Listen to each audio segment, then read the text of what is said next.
मेरठ भगवानपुर थाना क्षेत्र के जागृति विहार इलाके में नाबालिग किशोरी खुशबू शर्मा की संदिग्ध मौत का मामला अब गंभीर आरोपों में बदल गया। मृतका के मामा भूपेंद्र शर्मा ने वरिष्ठ पुलिस अधीक्षक और थाना भगवानपुर में प्रार्थना पत्र देकर बच्चे के पिता कपिल शर्मा, सौतेली मां पिंकी शर्मा सहित अन्य पर हत्या और साक्ष्य छिपाने के आरोप लगाए हैं। हापुड़ निवासी भूपेंद्र शर्मा के अनुसार उनकी बहन प्रीति शर्मा की शादी वर्ष 2009 में जागृति विहार निवासी कपिल शर्मा से हुई थी। इस विवाह से 2 बच्चे हुए, खुशबू और राधे। शिकायत में कहा गया है कि वर्ष 2017 में प्रीति शर्मा की भी संदिग्ध परिस्थितियों में मौत हो गई थी, जिसके बाद परिवार ने बच्चों के भविष्य को देखते हुए उस समय कोई कानूनी कार्रवाई नहीं की। प्रार्थना पत्र में आरोप लगाया गया है कि प्रीति की मौत के कुछ समय बाद कपिल शर्मा ने दूसरी शादी पिंकी शर्मा से कर ली। शुरुआत में सब कुछ सामान्य रहा, लेकिन बाद में सौतेली मां की बेटी के जन्म के बाद खुशबू के साथ कथित रूप से मारपीट और मानसिक उत्पीड़न शुरू किया गया। परिजनों का दावा है कि खुशबू लगातार फोन पर उन्हें और रिश्तेदार को प्रताड़ना की जानकारी देती थी और यह भी आशंका जताती थी कि उसके साथ कभी भी गंभीर घटना हो सकती है। शिकायतकर्ता ने यह भी कहा कि उनके पास कथित उत्पीड़न से जुड़े ऑडियो रिकॉर्ड भी हैं मौजूद।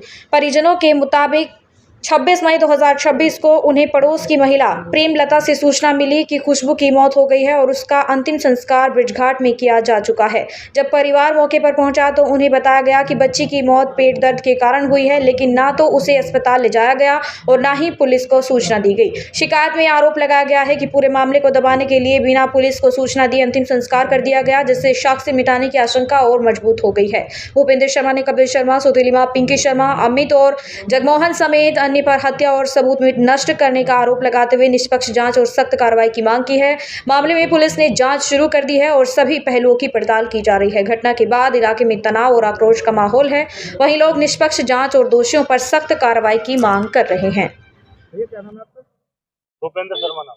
भूपेंद्र जी, आज आप एसएसपी ऑफिस आए हैं, क्या वजह है, क्या कारण था, ये बताइए। तो कारण यही है कि मेरी भांजी थी, जागृति बिहार में मेरी सिस्टर की शादी हुई थी। कब हुई थी शादी? शादी 2009 में हुई थी। 9 नवंबर 2009 में। उसके बाद उससे एक बेटा एक बेटी हुई और उसके बाद मतलब 27 अप्रैल 2017 में वो भी इसी कंडीशन में हम ऐसे ही बताया कि बेड पे से गिर गई और मर गई। हम भी बोले हार्ट की पेशेंट हो गई थी जरा सेकंड बेबी में, तो मैंने इतना नहीं करा, जबकि मेरे परिजनों ने खूब कोशिश करी कि इसका भी पोस्टमार्टम कराओ, तो मैंने बच्चों के भविष्य को देखते हुए उस पर कोई नहीं लिया। पर अब आके बेटी अब बात कर रही थी इंस्टा पे मेरे बहन के दूसरे बेटे से कि मामा से कहो कि मुझे ले जाइए, मुझे मारते हैं रोज, मेरी हत्या कर देंगे कभी भी। तो कुछ नहीं, बस अब उसके बारे में जानकारी हुई कि पड़ोस से ही कि ऐसे ऐसे बेटी मार दिया से वहाँ ब्रिज घाट ले गए। हम जैसी 3 बजे जानकारी हुई, पता लगा कि अब तक तो वहाँ हमने पुलिस को सूचना दी, पुलिस ने देखा कि अंतिम संस्कार भी हो गया। वो आए तो उनसे होक टोक भी हुई। बस हमने पूरी सूचना पुलिस को दी, पुलिस ने देखो वर्कआउट किया है। पर उसमें जो उनके साक्ष्य मिटाने में उनके मेरी बहन के ससुर जगमोहन, उनका देवर अमित, ये सारे लोग तीनों चारों लोग वहाँ गए थे उसे अंतिम संस्कार करने, पर पुलिस ने दोनों को बस सौतेली माँ और पति को दोषी बनाया। वो दोनों अभी आ रही हैं, वो घूम रहे हैं, जबकि साक्ष्य मिटाने में वो भी थे शामिल। ऐसा क्या हो गया था? अगर बिटिया की मौत भी हो गई थी किसी कारणवश, तो आपको सूचित किया जाता? हमें तो कोई सूचित ही नहीं किया। आनंद फानन में एकदम अंतिम से आनंद फानन कोई घर वालों को, हमारे परिवार वालों को सूचित नहीं है। हमें तो पड़ोस ने जानकारी दी, जिससे हमें जानकारी हुई, हम सब पहुंचे। कितनी उम्र थी बिटिया की? 17 साल की। क्या नाम था? खुशबू। खुशबू। तो बिटिया का इंटर क्लास में पढ़ती थी, अब इंटर में आई थी। जब बिटिया से बात हुई, बिटिया ने क्या बताया था? बिटिया ने तो यही बताया अत्याचार कर रहे हैं मेरे साथ, ये वो कुछ भी करे, मामा मुझे यहाँ से ले जाओ है। और वजह क्या थी?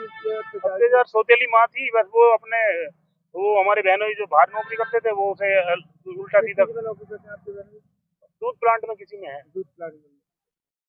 तो अब मतलब क्या चाहते हैं पुलिस से? तो पुलिस से कि जो इनमें दोषी है वो उनके खिलाफ, सबके खिलाफ कार्रवाई हो। जैसे पुलिस ने उन्होंने अपना कबूल भी कराया कि 2 जनों ने, पर साक्ष्य मिटाने में तो उनके वो, क्योंकि गोकुल धाम से उसे जागती बिहार लाए हैं, जागती बिहार ला के उनके छोटे भाई अमित ने और उसके पिता ने जगमोहन साथ गए अंतिम संस्कार करने। जो उसकी दादी है, जब हमने उनसे बात करी, उसका ये कहना था कि उसको उल्टी दस्त लगे तो उसमें खत्म हुई है, उसका ये कहना था। अब उसका बाप अपने आप कबूल कर रहा है यार, तुम ये बात, उसकी दादी अब तो अभी तक तो उसका बाप भी झूठ बोल रहा था। जी। हैं। मतलब कहीं ना कहीं दादी भी शामिल हो सकती है इसमें। हाँ जी, सभी शामिल हैं। ये भैया 1 महीने से लड़की मुझसे बात कर रही, मौसी मुझे अपने पास बुला लो। मैं बस में बैठी हूँ, मेरे एक बार वीडियो कॉल करके ना जख्म देख लो, मुझे बेलन से मारा। 15 दिन पहले भी मुझ पर कॉल आई कि मेरे हाथ पे 4 बेलन दिन मारा। पहले भी फोन करा लड़की ने कि स्कूल में गई, किसी मैडम को नंबर दिया। अब क्या सूचना मिली आपको? अब तो हमें ये सूचना मिली है, उनके परिवार की कोई रहने वाली है, उन्होंने फोन करा, मैंने उनसे बात करी, वो हमारे मोहल्ले की लड़की है हापुड़ की।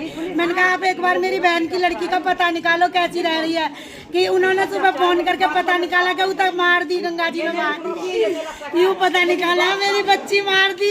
बच्ची की संदिग्ध परिस्थिति में मौत हुई है, क्या जांच में पाया गया है, क्या पूरा मामला है, किसने उसकी हत्या की? देखिए 26/5/2026 को एक व्यक्ति जिनका नाम भूपेंद्र शर्मा है, जो कि हापुड़ के रहने वाले हैं, ये रात्रि में थाना भावनपुर आकर इनके द्वारा सूचना दी गई कि इनके ही परिवार की बिटिया का जो है कत्ल उसी के बाप सौतेली माँ ने कर दिया है। इसमें तत्काल ही पुलिस जो है सक्रिय हुई और जानकारी इकट्ठा करी। हमें पता चला कि ये जो परिवार है गोकुलधाम सोसाइटी थाना भावनपुर का रहने वाला है और बीती रात गए जो बिटिया है उसकी बॉडी का जो है क्रियाक्रम हापुड़ ले जाके इनके द्वारा कर दिया गया था।